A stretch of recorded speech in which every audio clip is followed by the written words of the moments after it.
Oh my God. I am so excited and nervous and all of the above because my name is Mona Shaikh and I am going to be the host of Minority Reportz podcast and digital series that's making its debut in this episode. And am here in Las Vegas at the show creator studio with our incredible guest. I have never ever hosted a podcast, so if I fuck up, you guys know what happened. It's my debut episode. But joining us is this he's a straight white guy, but he's got so many minority aspects to this guy, and you'll discover it as we go along. He's amazing. I've done shows with this guy. He's done videos that just go viral every time. He's got the Midas touch. This guy, he's brilliant. He's hilarious. And give it up for my friend Trae Crowder. Welcome, Trae. Thank you for joining us. Hey, Mona. Thanks for having me. I'm honored to be the debut guest. You're a debut Minority guest, Reportz. man. I wanted a straight white guy just to set the tone on the minorities, yeah. you know? Yeah, it's a bold strategy, Mona. See how that works out. That's what I'm about, those bold strategies, just winning over here. Man, I'm very, very excited to have you here. I know you have your own amazing podcast that I've been on, which is Well Read Podcast. Mm-hmm. That's right. Yeah. You guys have had that podcast, you and your two co-hosts, Drew Morgan, right? Corey. Yep. And how long have you guys had that podcast for now? Let me see. It will be 4 years later this year, so I guess about 3.5 years now. Okay. Which is pretty crazy. Yeah. It doesn't feel like it. We've been doing that for that long, but that's about right. I mean, now you have, I remember being on your podcast and, honestly, that was like the single podcast that left such a impression on me because now your background is you were born and raised right outside of Nashville, correct? Yeah, well, Nashville's the closest city to where I grew up, but it's still 2 hours away from Nashville. Very rural, very remote Tennessee. North Middle Tennessee, and where I grew up. And what was your town called? Salina. In Clay County. Got it. Yeah, we don't have any traffic lights or no McDonald's or Walmarts or anything. I graduated high school with. Right. Yeah, but we just don't have that. I just say that to let everyone know how much of nothing at all we have there. It's even the most ubiquitous parts of like small town America, we also do not have. We have nothing there. So you're Very saying small. that the city I come from in Pakistan has a little bit more going on than Salina?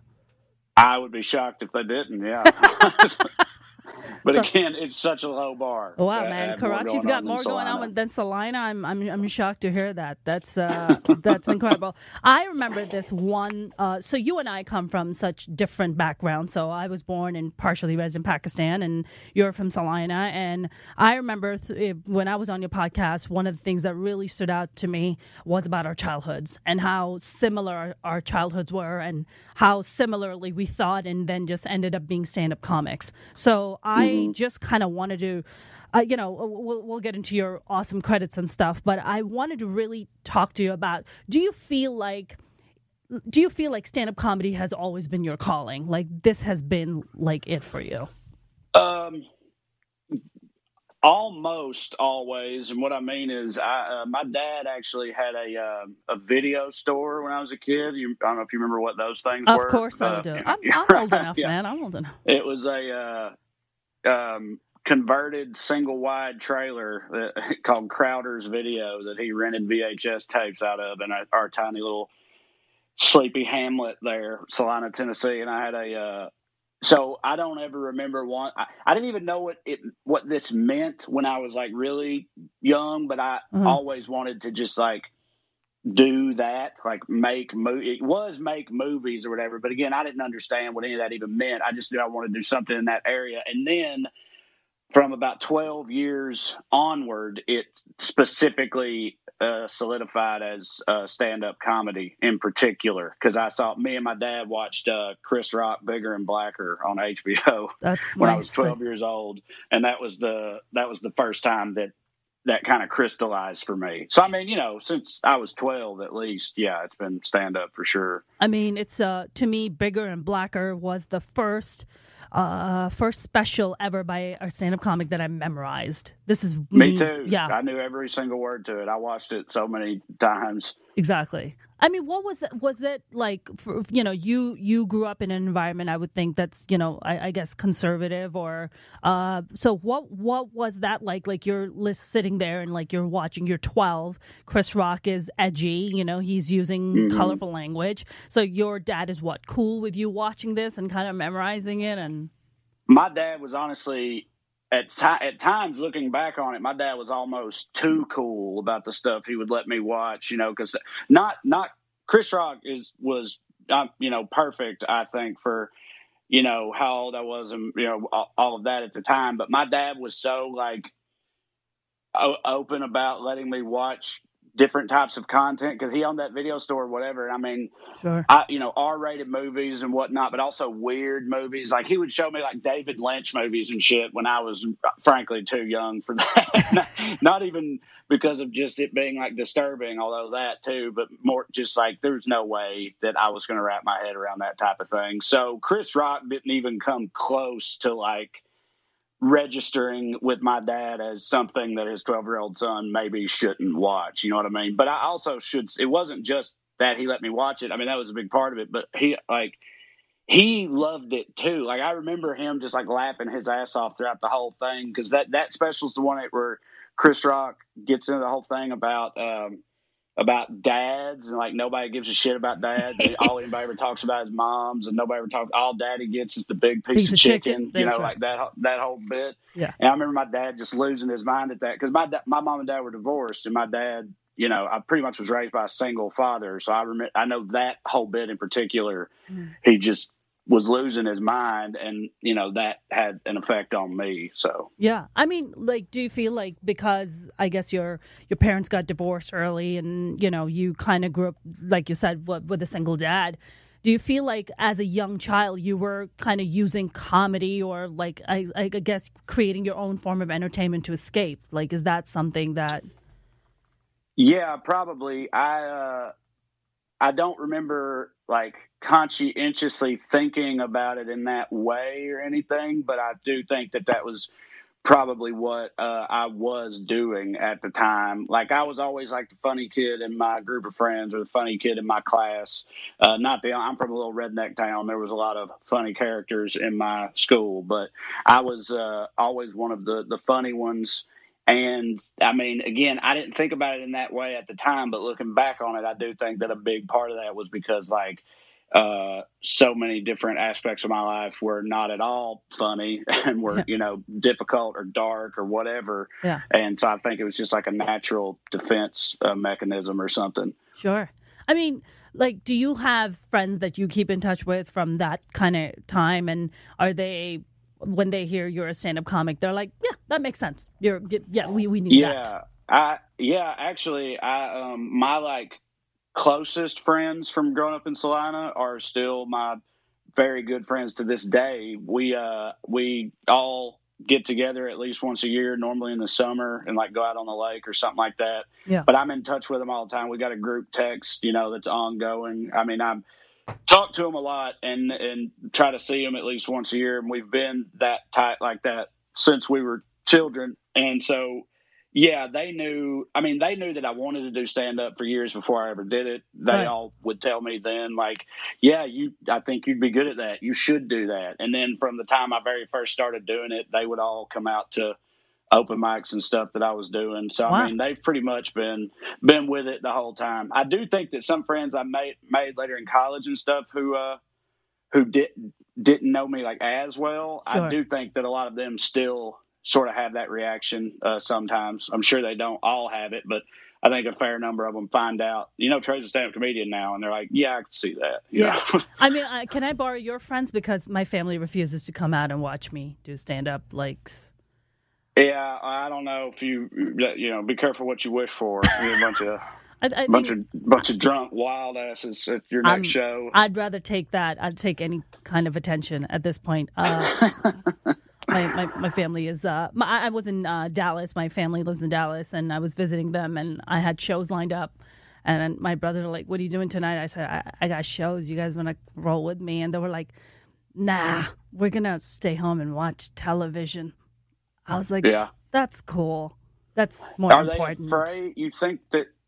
Do you think it's just disinterest, or you think that it's that they're worried about what they're going to hear you saying, and they'd rather just not hear you say that? That's correct. It's exactly the latter. It's they don't want. My brother has straight up told me that he has friends that watch my comedy and love me, but my brother's like, I can't get down with some of the language and can't get down with some of the topics you're talking about. So I guess they just don't want to see their baby sister sling dick jokes on stage. Oh, I mean, I have friends or extended family members and stuff who are in that same boat you just described, who haven't ever come see me perform and likely won't, and it's for that reason, because they know obviously the types of things that I talk about, and they'd rather just not come and know they're going to get offended at me or whatever, and just sit at home and not have to worry about it. But I'm kind of fine with that though. But for me, it's not all of them.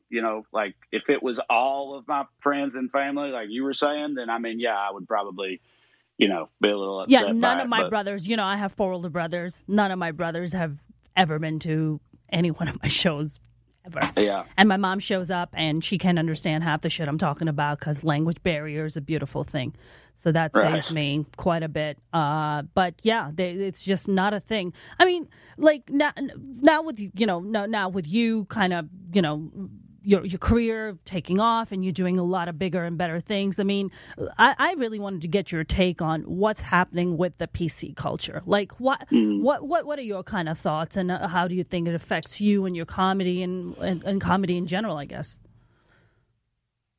I don't know, honestly. I go back and forth on it depending on the day, frankly. Like, I absolutely, like, I think almost any comedian you can talk to, there are times where I read some tweet about a blog post of somebody getting offended by something or whatever, and my eyes roll out of my head, and I think to myself, God, this shit is getting completely out of hand, Yep. But then there are other times where I think that it's kind of overblown to an extent, like that there really aren't as many people who feel that way as we are all led to believe sometimes, because of the way the internet and social media and everything works. Somebody writes one of those blogs, one of these people that, gets paid to be offended by things, and they write a blog post about it or something. And that gets passed around a little bit, but I mean, that's one person. And a lot of times the people that are passing it around are doing so in a way that's like, can you believe this horse shit? But it still gets propagated and still gets made to seem like it's this widespread opinion. And sometimes I'm not sure how accurate that really is. Like, I think the best example from recent history was, Chappelle's last special, which was very controversial. And like, there were all these hot takes about it. And people, all kinds of articles written, just keyboard set aflame with offense and everything. But like on Rotten Tomatoes or whatever, the critics rating for that special was like in the basement, like 20% or something like that. But the audience rating for it was like 97 or 98 or something. So I think it's just like, that's a good example of what I'm talking about. Really, most people don't really care all that much about that type of thing. Right. But it gets blown way out of proportion. But having said that, it's definitely worse than it used to be, for sure. And if we keep trending in that direction, then who knows? But I do think it kind of gets a little blown out of proportion sometimes. I'm right there with you. I feel like if we're going to keep walking down this PC train, we're going to be down to knock-knock jokes, and people are going to be offended by those too. So, I mean, I agree with you. I think some things you're just like, okay, well, like that guy who was auditioning for SNL. Remember? And he, like, a year earlier, he was doing a podcast, and they were talking about Chinese folks, I guess. They were talking about Asians. Yeah. I mean, that was a little too blatant and a little too much. But you believe that. I mean, you believe, like, look, as stand-up comics, we should be able to talk about whatever the fuck we want, right? Yeah, for sure. And here's the thing, like, even with him, like, I think I still believe that ultimately that we haven't lost that ability yet. Like, I still think that we can talk about almost anything. It's just, it has to be like truly undeniably funny, or you have to have like a undeniable take on something, even if it's offensive. And I still think that even today, if you have that, then you can talk about almost anything. And like with that dude in particular, the thing that he got all that shit for, it wasn't, I mean, it was barely even like a joke. It was kind of just saying the racial slur for Chinese people over and over and over again. That's right. If it had been like part of a well-crafted, bit that was genuinely funny, I don't know. I think he would have kept that job. I really do. So I feel like it's hard. I feel like if anything is hysterical and it's like undeniably well-crafted, people digest it. They're like, it's maybe a little offensive, but it's hilarious. So therefore I'll digest it. But when it's not funny, which was definitely in his case, where he's just talking about fucking Chinese people trying to trick you into eating food with MSG in it, it was just like, all right, dude, like what's your beef? If you have problem with Chinese food, then just don't order Chinese food. You know what I'm saying? Like, to just rope everybody into it. And also, like, I could believe, I don't know him. I've never met him. Of course, I read all about all that when it happened, listened to it all and everything at the time. Yeah. But I don't know the guy. But like, I could even believe that, like, that he doesn't genuinely have any real problem with Chinese people, or he's not genuinely racist. He was just doing, he's like an edgy comic who's talking to other comics, and it's just like, oh, isn't it hilarious how blatantly racist I'm being right now? Because that's fun, because we all think that's funny, right? Right. And like that sort of hyper edgy type of shit. Yeah. That, I mean, if he said, look, that's what I was doing, and I get that it wasn't funny, but I'm not actually racist. I mean, I could even still buy that, but it's just that I don't know. I mean, in today's day and age, I think you just got to know better than to do some shit like that. I mean, listen, I got in a lot of shit. I made my debut on the Young Turks. You've done the Young Turks, right? Yeah. Yes, I have. Yeah. So I was on the Young Turks, my debut, and they like put you through fucking grad school, right? Like they're like, here's an hour before you show up, 10 stories, come up with jokes, read it, research, and like bam, and then you don't get a chance to test any of your jokes out. You show up and then you say one wrong thing and people are like up your ass about it. So one of the stories that we're doing in my debut for the Young Turks was about talking about the female president of Ethiopia. And I was like, yeah, that's freaking amazing. Like, congratulations to Ethiopia for doing so, right? I mean, we're struggling to get a female president in the White House. I mean, Ethiopia is like beating us to the punch. And I said, my response was, and I was just like, shit is bad for America when Ethiopia is beating us to the punch. And people made it about race. Okay? People made it about race. What? They were like, this fucking like Indian bitch. I was like, I'm like Pakistani, Kool-Aid but that's cool. Huh? What do you mean? Like they thought you were talking about like fruit punch? Like no, don't talk about Kool-Aid or something. I'm talking about beating to the punch in the sense that we're the world leaders, right? People like the world looks up to us for setting trends, and here's Ethiopia, which most of the time, people, around the world don't look at Ethiopia as the leader of the world. They look at America, and Ethiopia is able to beat us in getting a female president while we're still struggling. Like their male politicians are coming out and saying, look, we need female leadership. Like women have not been treated equally in our country. And I was just like, yes, God bless Ethiopia. This is fantastic that they're doing so. And people lost their shit over me. Like, well, here's what I thought when you said that. I laughed because I thought, here's the joke I thought you were making. I understood what like you actually meant at surface level. Yeah. But the joke that I interpreted that as, it's gotten bad for America when Ethiopians are beating us to the punch, meaning like we're fat and love punch, because Americans love punch because we're fat not that far and from the sugary truth, drink. by the way. Right, yeah. I thought it was an Americans are fat, Ethiopians are skinny joke is what I thought you were saying. Ethiopians are they should never beat us to the punch. But beat us to the fruit punch, then I would say the fruit punch. That's what I would say. But then you said people made it like racial. Yeah. And I get what you mean now. I get what you mean. They thought you were saying it's a damn shame when America is being, when America is following the lead of a black country, of an African, country run by black people. Right. And it wasn't I wasn't even thinking about race. I was just I was like, if it was Canada, if it was any even European country, I would say the exact same thing. I wasn't even thinking in racial terms, and people made it about race. And it just really made me kind of step back. And I was like, well, wait a minute. I was like, am I going to stop making jokes like that, or I have to constantly edit myself?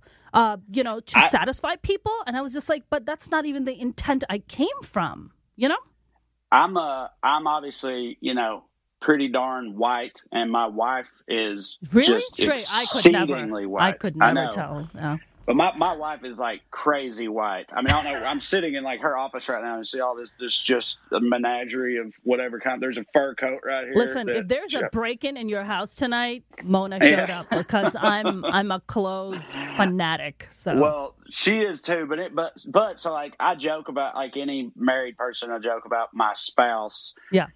Sometimes, and I'll tweet something joking around about just how white she is, about like various examples. I can't remember. None of them are that great. They're all pretty run of the mill, and I've done a few of them, but almost every time there'll be at least a few people who get pissed off when I tweet these things about how white my wife is. And it's like, sometimes some of them have gotten mad because they interpret it as me like bragging about it. Like, you know what I mean? Like bragging about your whiteness? About her whiteness. Her whiteness, it's rather, like I'm bragging about like as though what I'm saying is, and it's not, that the best type of wife to have is obviously a white wife. I would never even think that if you tell me that. Yeah, well, I know, because you're not a crazy person. Because that's never what I'm saying or what I mean. Right. But I've had people, like, you can never underestimate the internet's ability to like misinterpret something or to take something completely the wrong way. That's and right. get furious about it. Just constantly taking it is what it is. Constantly taking things out of context, and it's just like you're just like, well, wait a minute, I'm a minority too. I would never demean another person. Like that's not my intent. Like I wasn't even thinking that. So it's just I think it's just getting a little crazy out there, which is I feel as a stand-up comic, I just feel kind of a little bit under attack. But it is what it is, and I guess we're all in the same fight and just kind of fighting the same fight over here. But I do. So I want to take this back to this conversation you and I had about our childhoods. Right. This is like really great. So I think on your podcast we talked about pain. Right. So I'm a big. I feel like as stand-up comics, and please chime in on this. I feel as stand-up comics, a lot of stand-up comics, the reason there's a lot of mental health problems that I feel that are in the comedy community. About 2 months ago, Forbes interviewed me about mental health and comedy, right? And I told them, I was like, look, I've suffered from severe depression, severe anxiety. My God, I've been in therapy for like 14 years. I have just a lot of trauma that I had to kind of overcome. And I feel like that trauma drives me, and that pain has driven me to do the things that I do and continue to do. Do you feel like your pain has been your biggest driver? Yeah, I mean, yeah, without a doubt. I think one of the biggest. I don't know. I think about this exact thing and struggle with it quite a bit because I have my own children now, and it's weird because on the one hand, I like do everything in the world that I can to make sure that they never have to go through the type of things that I went through as a kid. Because I mentioned earlier, my parents got divorced when I was young, but also like we were dirt poor. My mom got addicted to drugs. She was in and out of jail and all this type of stuff. I had multiple family members who died from drug addiction or whatever else. My dad got sick when I was, in like high school, and was still kind of sick for years and years after that until he passed away, like when I was in my early 20s. So like a lot of rough shit. And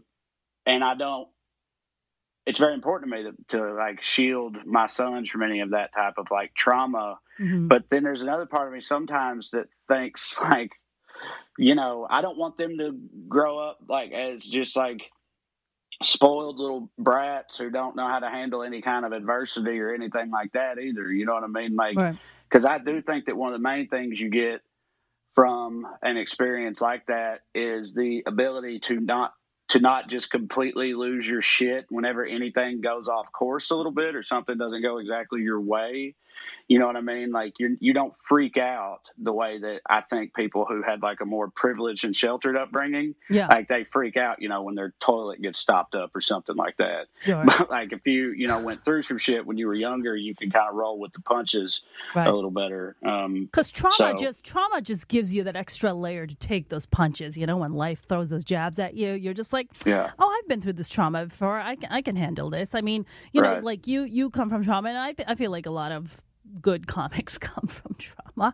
But, look, for me, it's like it took me 10 years to kind of find the courage to even talk about on stage how my dad used to beat the shit out of me till I was like 15. Like a month before I moved from Pakistan, my dad beat me so hard that like I had earrings like this and they just went flying out of my ears, and I remember that was the last time I looked at my dad and I was like, if you ever touch me again, I'll kill you in your sleep. And my dad was like, oh, shit. And then a month later, I moved here. And then, I lived in America and I was with my brothers. We were like this poor immigrant family that live in Jersey City, which I bet Salina is like so much better than Jersey City. I bet, like, with no traffic, with no Walmart, I'd take Salina any time of the day over Jersey City. And, I have, you're like, okay, why don't you just visit it first, you say that now. But. You motivate me to go to Salina now, man. Well, please don't let me do that to you or anyone else. It can't be that bad, man. Like, no Walmart, I'm down. It's not that bad. It's very, very, very pretty. We have a lake there that's beautiful. It's a gorgeous area. Yeah. It's just, economically and otherwise, it's really been through the ringer over the past few decades. Sure. Yeah, I just feel like, do you feel that that your comedy, like most of it, comes from pain? I mean, you're a pretty heavy duty political comic. Yeah, well, I like before I had my videos that went viral and everything, that they're like extremely political. They're called the liberal redneck. Obviously, I was aware that they were very political when I first started them. But also when I first started doing them, they were just like, this was just another like, little comedy project that I was going to give it a shot and see what happens. I didn't know that they were going to turn out to be like my calling card or the thing that like opened the doors for me and all that. I had no idea that was going to happen. And before that, I would not have self-identified as a political comedian. I always did talk about things that were like risky or edgy to talk about, like in comedy clubs in the South, like I would do jokes about religion or jokes about racism or jokes about homophobia or poverty, whatever, all that type of shit. But to me, that was more like just your general like social commentary, than straight up like political jokes.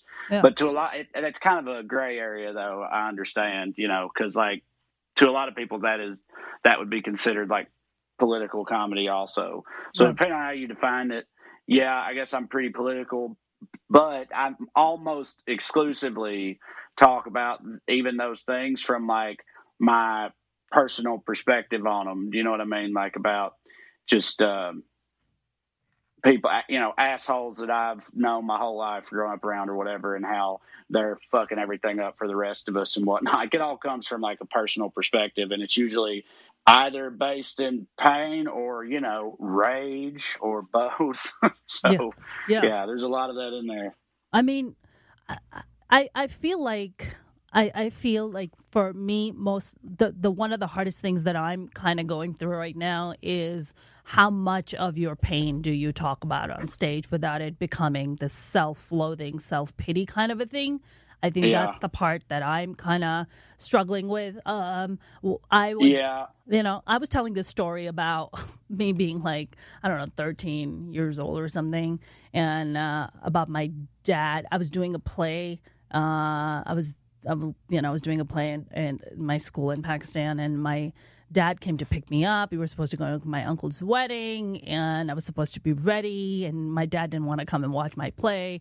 And as I was rushing out of the room, I dropped my lipstick that my mom had sent me because my mom was in America at the time because two of my brothers have polio, and she was here getting them treated. And, so I live with my dad. And long story short, I said to my dad, I'm like, Dad, I got to run back. I got to grab my lipstick. It fell, and Mom sent it to me. It means a lot to me.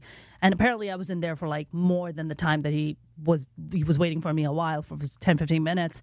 And he basically came barging in and like grabbed me by my hair and started like beating the pulp out of me right in front of everyone, and like dragged me by my hair and just like dragged me out of school, right?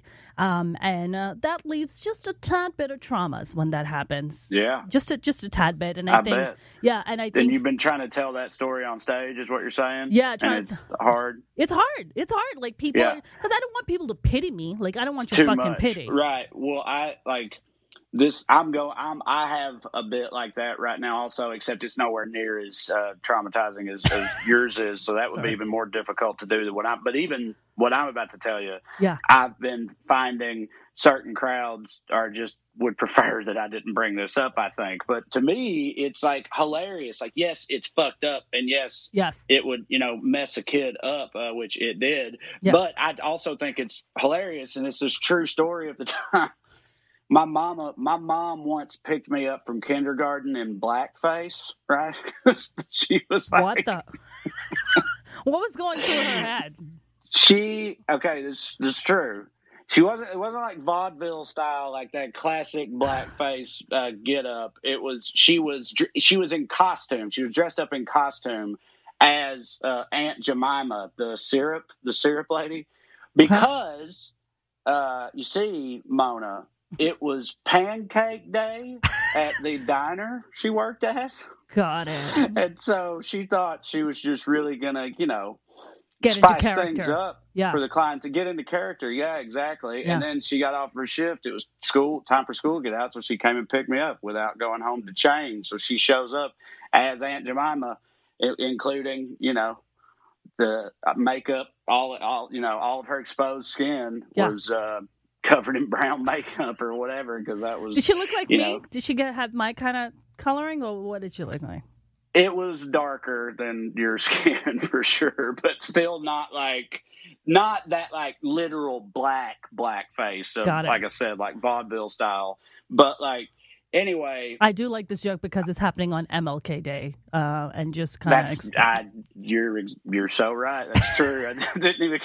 I've been telling this on stage for the past week or so already. Yeah. But you're right. There's a special kind of irony in this joke coming up today, of all days. But I've been trying to do this lately, and it's like I did a show of Jeff Ross's out here, right? So Jeff Ross, Roastmaster, right? Most of the people there presumably are Jeff Ross fans. So they're like, they're pretty hardcore. Like you probably can't say very much that's going to offend the Jeff Ross audience. Yeah.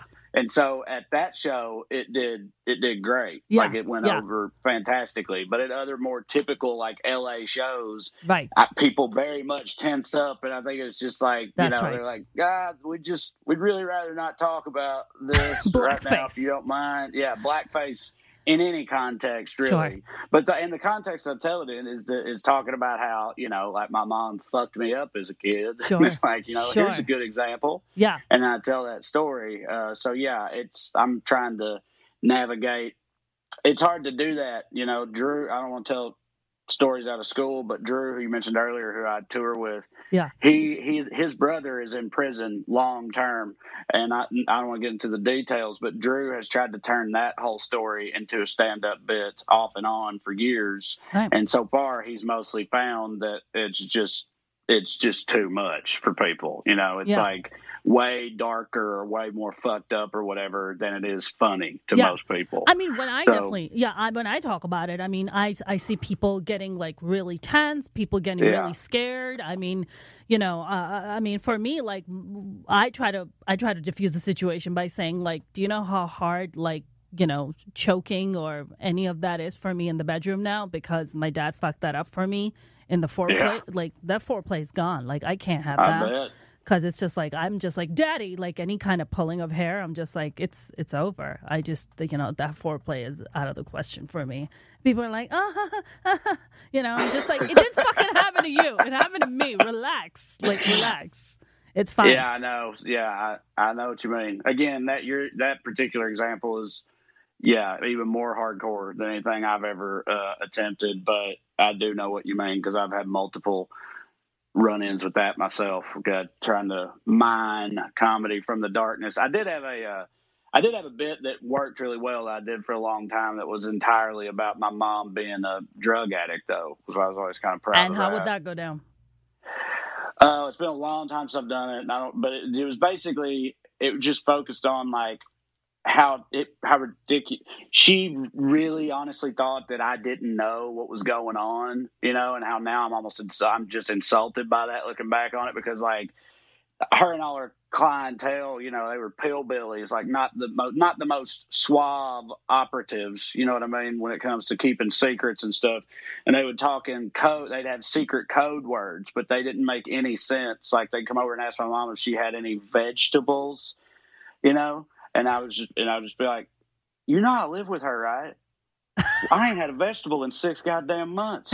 It's like, she sleeps till noon. She's not a farmer. Right. Like shit like that. Right. And then it just went on in that same vein. But yeah, and it was always, again, structured in a way that it was more funny than fucked up to your average person. Yeah. And that's the balance you have to find, because if you tip too much on the side of fucked up, then it's going to be hard to get most crowds to come with you. For me, it's like one of the things that I've noticed, when I go and do like the regular LA audience or, wherever, New York, more of the mainstream audience, they're just like, oh my God, yeah, they want to be like a little bit more, I guess, compassionate and want to hear your story. But it's interesting when I do it for the Muslim crowd or for like the South Asian or the Middle Eastern crowd.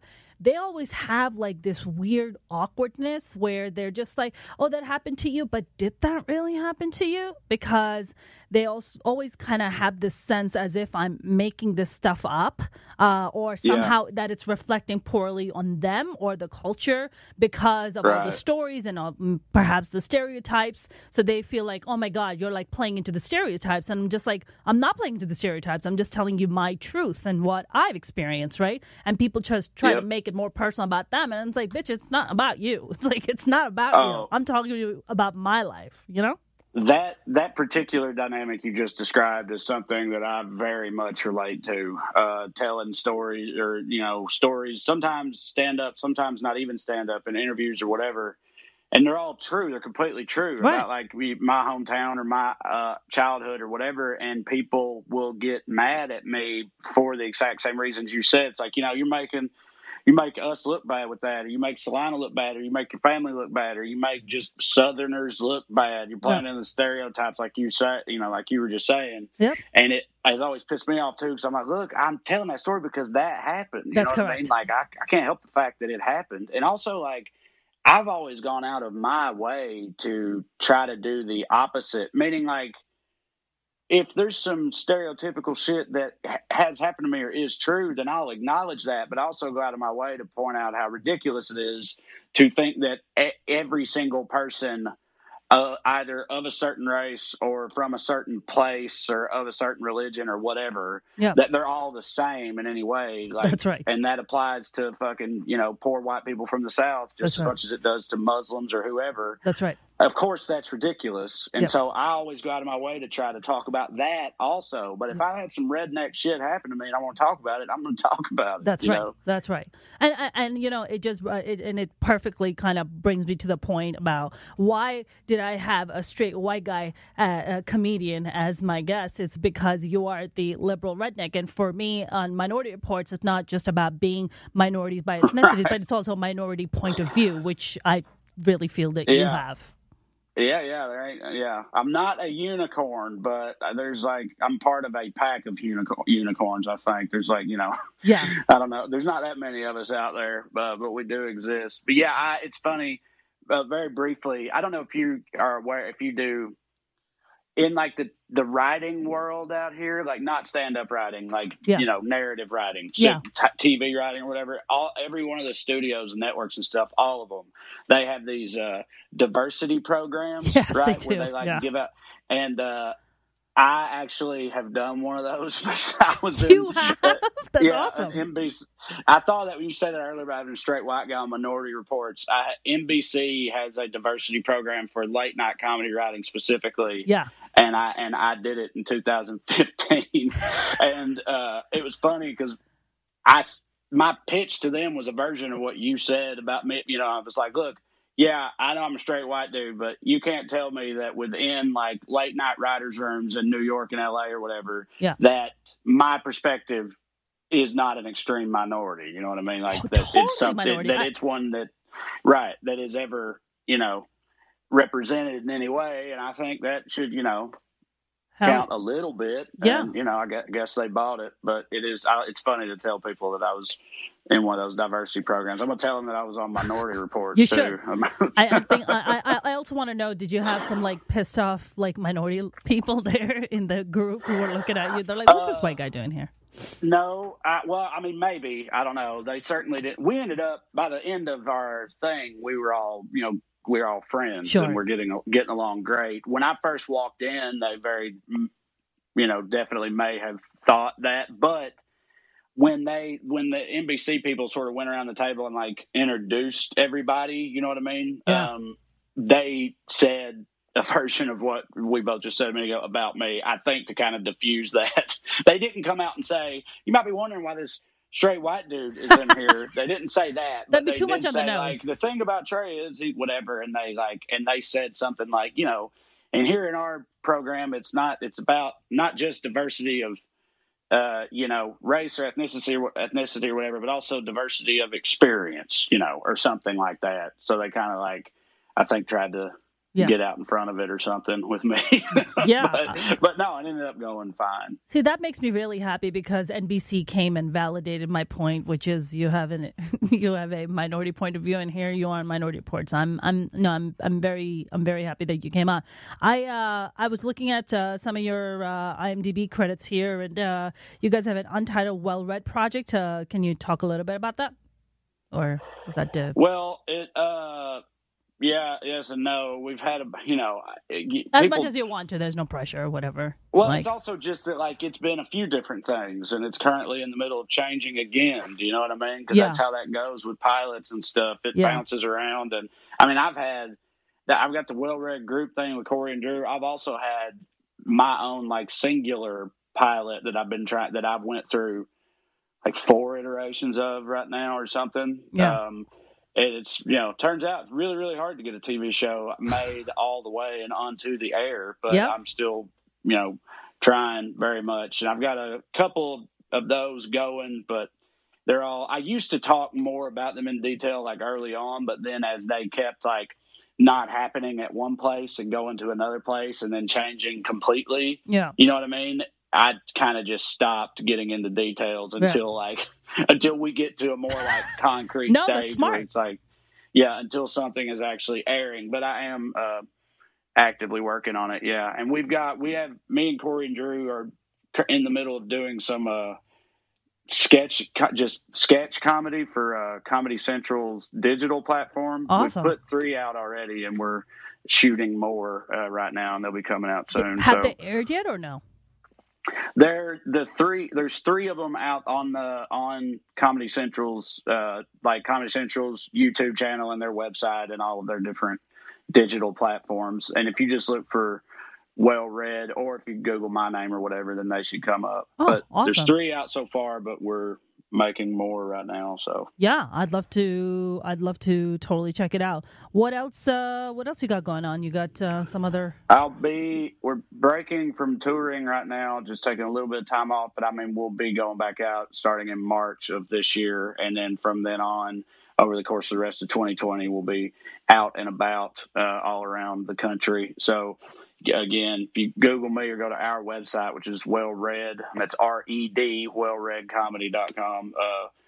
see all that information for all that stuff. And like you mentioned earlier, the Well Read podcast is an ongoing thing too. Every week, every Wednesday, we're dropping a new episode. That's awesome. So if you listen to this and didn't know who I was, and you are at all into like, you know, a person with my accent saying the things that I say, then if you listen to our podcast, you get that times 3, because Tori and Drew are like me in a lot of ways. That's right. They're it's a fantastic podcast. I absolutely love your podcast.